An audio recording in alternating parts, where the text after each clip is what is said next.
Dans un temps révolu, quand les vents du ciel murmuraient les secrets de l'univers aux étoiles éloignées, le monde était un tissu d'ombre et de lumière, entrelacé dans une danse éternelle de création et de destruction. L'humanité avait poussé aux confins de la deux-mesures, oubliant la loi sacrée de respect pour la terre et les créatures qui l'habitaient. Dans ce chaos de désaccords, un homme se tenait à part, écoutant les voix silencieuses de l'univers. Cet homme s'appelait Noé. Reposant sous le dôme étoilé, il fit face à la sagesse infinie du Créateur, qui, d'un souffle divin, le combla de paroles sacrées. Noé, dit la voix dans le vent, douce mais impérieuse.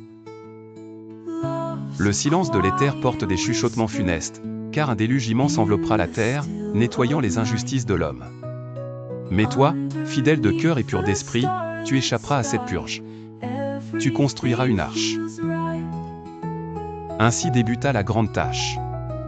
Noé, infusé de la volonté divine, traça chaque courbe de l'immense embarcation, usant de l'art ancien du charpentier. L'arche s'éleva lentement du sol, tel un monument de rédemption.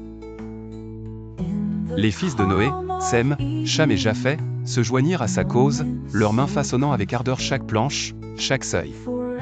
Leurs épouses, vaillantes et pleines de foi, se tinrent à leur côté, tissant des toiles de solidarité.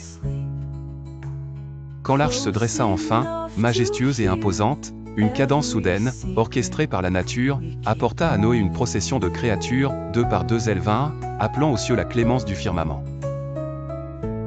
Des lions aux agneaux, des oiseaux à l'infime insecte, tous trouvèrent place dans le vaste sein de l'arche.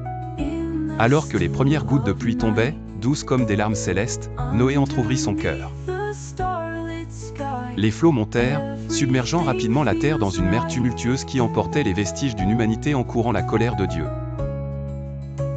Cependant, contre vent et marée, l'arche flottait sereinement. Pendant 40 jours et 40 nuits, le ciel déversa sa peine, purifiant le monde de son passif carbone.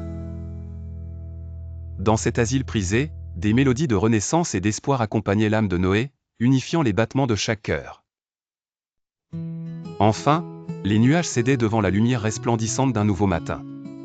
Les eaux s'apaisaient et l'arche, fidèle à son noble dessein, s'échoua sur le flanc d'une montagne accueillante.